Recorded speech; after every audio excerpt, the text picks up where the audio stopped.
On one of the biggest Mondays to date, coming 6 days from WrestleMania 14, and 7 days after WCW broke every record in cable TV history, Nitro opened fast with Roddy Piper making his TV return, saying that he's back to get things in order with the NWO and WCW out of control, announcing the first ever bat match for the Spring Stampede pay-per-view with him and Giant against Nash and Hogan.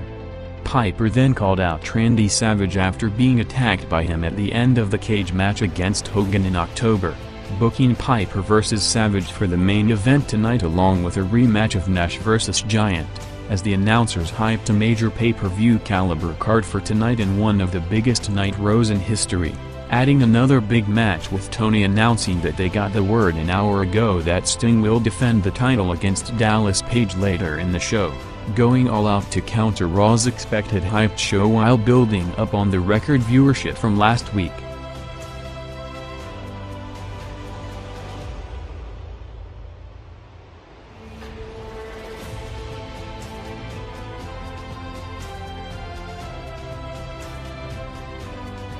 Hogan and Bischoff were out in the middle of the first hour to respond to Piper's promo, with Hogan hyping the tag match of him teaming with Nash at the pay-per-view. Hogan said that him and Nash are like brothers and tonight Giant will have to face both of them in a handicap match. With 3 legit main event matches announced that can be placed anywhere on the show, the first one was revealed in a strategic placement near the crossover segment, as Paige and Sting came out at 8:55, 2 minutes before Raw goes on the air to counter any segment that would be kicking it off. Sting and Paige went 11 minutes for the world title in a match built as the biggest in Paige's career, with him getting his first shot at the belt, selling it big in intense exchanges building to the finish, with Sting reversing a cutter attempt from Paige into a death drop to a huge pop from the crowd. The match saw a rare viewing pattern as WCW not only held its entire unopposed audience, but grew further even with Raw going on the air to a near-record 5.4 rating, making it the peak of the night and the highest opposed opening quarter in history.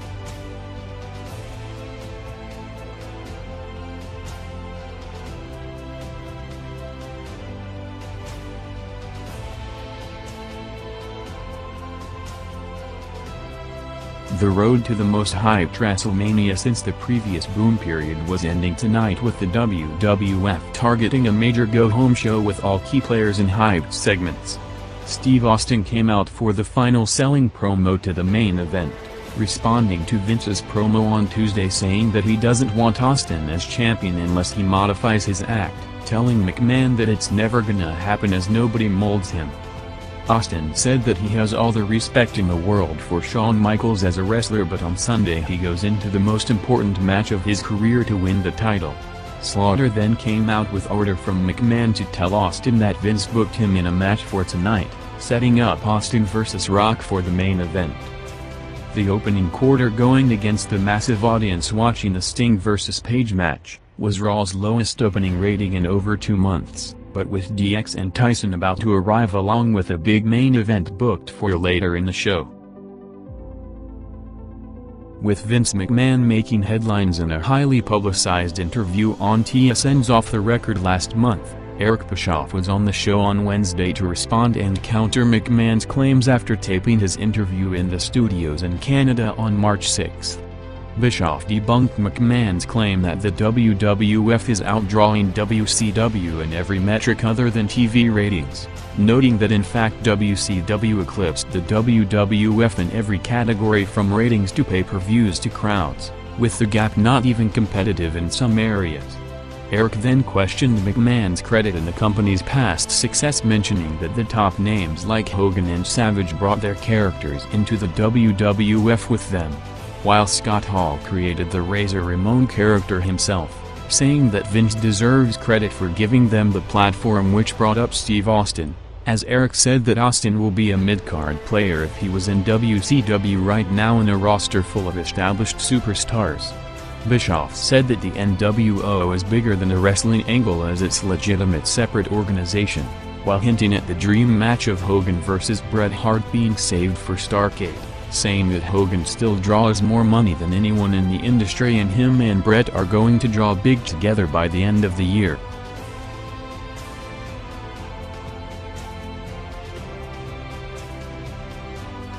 Raw jumped over 400,000 viewers to a 3.9 rating for the final build to the first ever Taker vs. Kane match, with Taker cutting a promo at their parents' cemetery saying that he hopes they forgive him for what's gonna happen on Sunday as Kane left him no other choice, with Kane and Bearer coming out to respond minutes later, ending up with Kane setting a production crew member on fire in the final angle of the nearly one-year build-up to the match.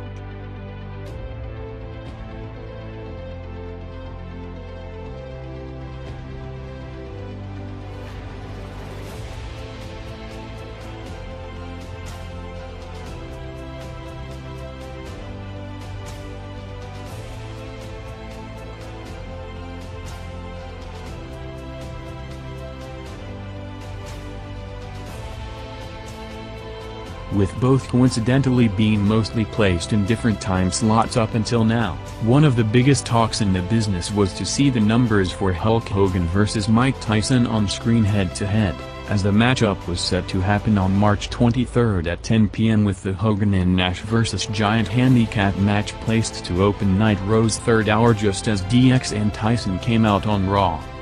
Giant dominated throughout the match with Hogan and Nash putting him over as an unstoppable force, including Hogan taking some big bumps and Giant no-selling a stunner attempt from Hogan's disciple, ending up with him taking out all three and choke-slamming Bischoff as the Louisville crowd at Freedom Hall erupted, with the match gaining over 600,000 viewers to a 4.8 rating.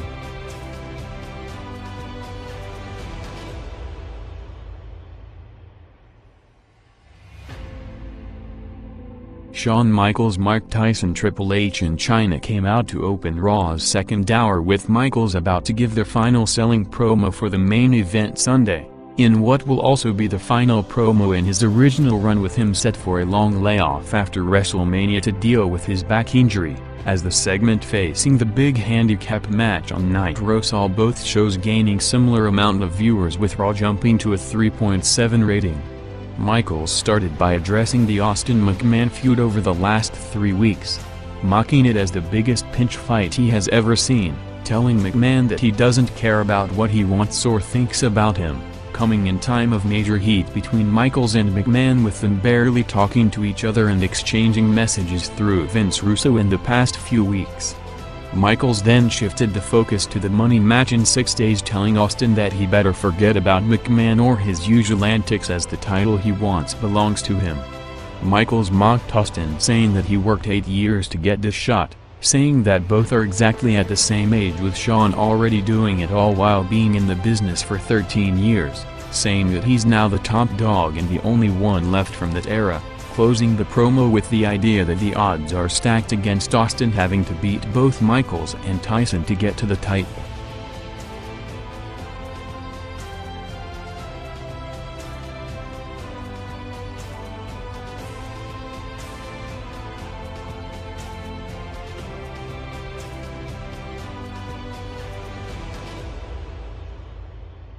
Next on Nitro was Booker T vs. Chris Benoit for the TV title, going to a 10-minute time limit draw, while Raw had Farouk vs. Chains with Rock coming mid-match, in the follow-up to one of the memorable chair shots of all time 6 days ago, with Rock about to hit Chains with a chair but instead takes out Farouk.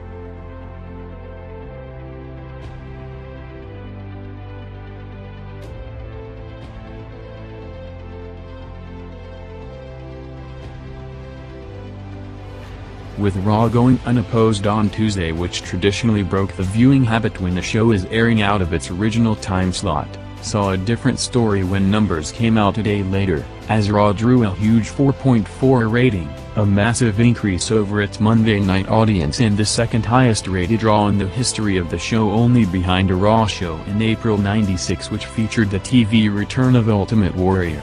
showing a massive increase of viewership as a result of the WCW audience being more inclined to sample the WWF product when not going against WCW shows. With the company already planning to capitalize on the momentum coming off what is expected to be their biggest pay-per-view of the era, Sean Waltman signed his contract on Monday, with JR on the company hotline teased the idea that 3 major players are about to sign, adding more fuel to the Ric Flair rumors due to him being unexplainably off TV in the last 2 weeks. The company's head writer Vince Russo made his first TV appearance on the show by his real name outside the Vic Venom character, giving Sable an award for making the January Double Shot magazine with Sonny the highest selling to date, ending up with Luna coming out in the final build to their tag match as the segment jumped over 400,000 viewers.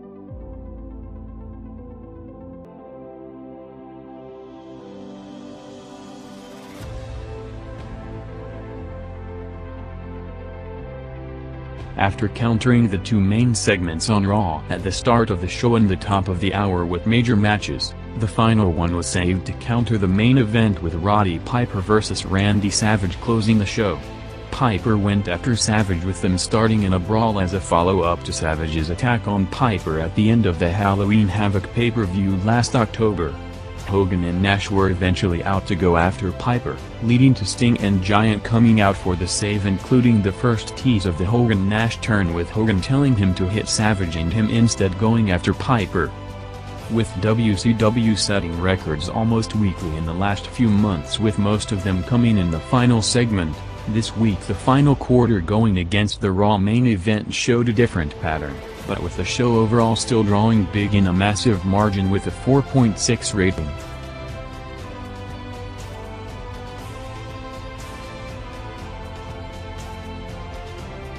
Steve Austin vs. The Rock headlined the go-home Raw with the match going 11 minutes in the main event, making it also the first time Austin worked a lengthy TV match since SummerSlam after a series of bait-and-switch matches due to his neck injury.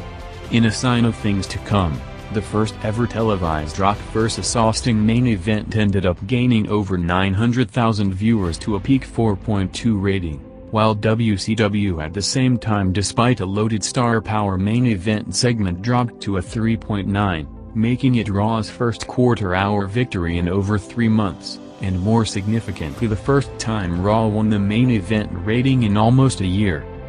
The finish saw Rock taunting Austin while going for the second People's Elbow, with Austin making a comeback to go over with the stunner, as DX, which the company hyped for an open workout event on Thursday in Boston, came out on stage with Michaels saying that this Sunday he's gonna turn Austin's lights out for the last time to close the show.